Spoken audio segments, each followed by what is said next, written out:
மதுரை அரசாளும் மீனாட்சி. சரி தாத்தா, இன்னைக்கு என்ன வாகனம் அதை பத்தி சொல்லுங்க.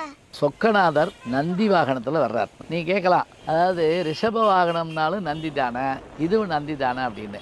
அது ஒரு வகை. இது எப்படின்னா, இப்போ நீங்கள் பெருமாள் கோயிலில் போய் பார்த்தா கருட வாகனத்தில் மகாவிஷ்ணு உட்காந்துருக்க மாதிரி இதில் நந்தி மேலே ஏறி இவங்க வருவாங்க. பட்டத்தரசி மீனாட்சினால எப்பவும் அவங்க தனியாக தான் வருவாங்க. அவங்களுக்கான வாகனம் எது தெரியுமா?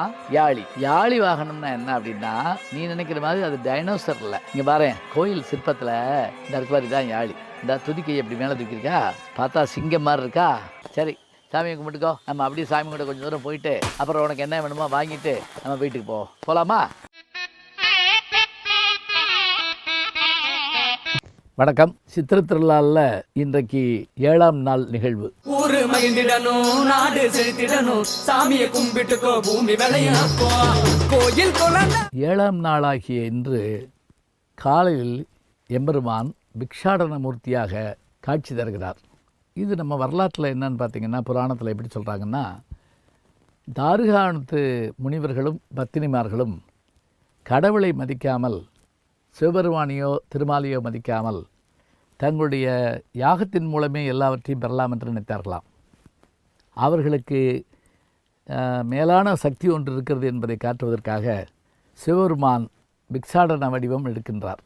அதாவது பிறந்த மேனியாக கைகளிலே உடுக்கு வைத்து கொண்டு பாம்பை அணிகலனாக அணிந்து கொண்டு சிவபெருமான் தோற்றத்தோடு வர, அதே போல் விஷ்ணு மோகினி வடிவம் எடுத்து அங்கே வர, மோகினி வடிவம் எடுத்த அந்த பெண்மணியை பார்த்தவுடன் யாகம் செய்து கொண்டிருந்த முனிவர்கள் அவற்றெல்லாம் விட்டுவிட்டு மோகினியின் பின்னால் ஓட,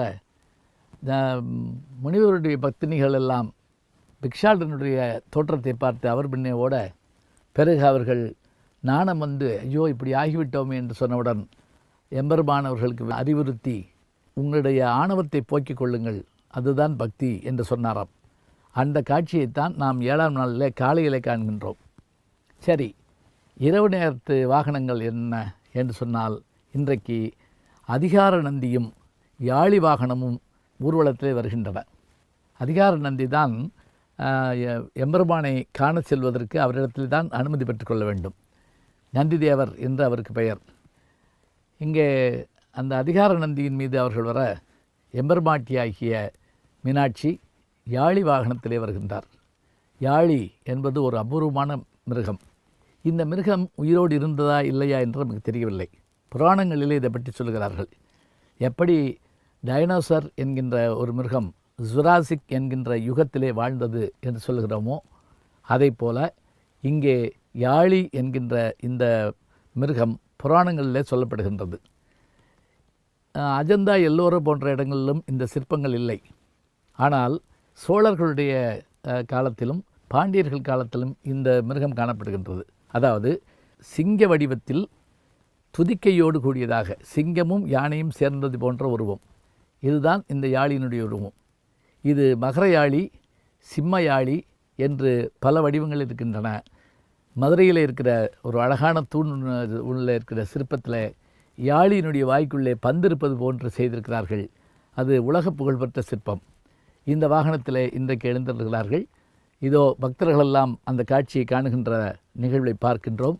தொடர்ந்து திருவிழா நிகழ்வுகளை காண இருக்கின்றோம்.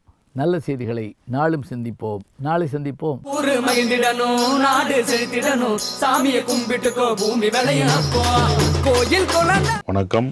ஜி ஞானசம்பந்தன் யூடியூப் சேனல் பாருங்க. உங்களை தேடியே உங்க வீட்டுக்கு வருது. கேட்காம ஒரு விஷயம் உங்களை தேடி வருது பாருங்க, அதை பிடிச்சி வச்சுக்கோங்க. நம்முடைய ஜி ஞானசம்பந்தன் யூடியூப் சேனலை தொடர்ந்து எக்ஸலம், இன்ஸ்டாகிராம், ஃபேஸ்புக், வாட்ஸ்அப் என்று அனைத்து தளங்களிலும் நாம் இயங்கிக் கொண்டிருக்கின்றோம்.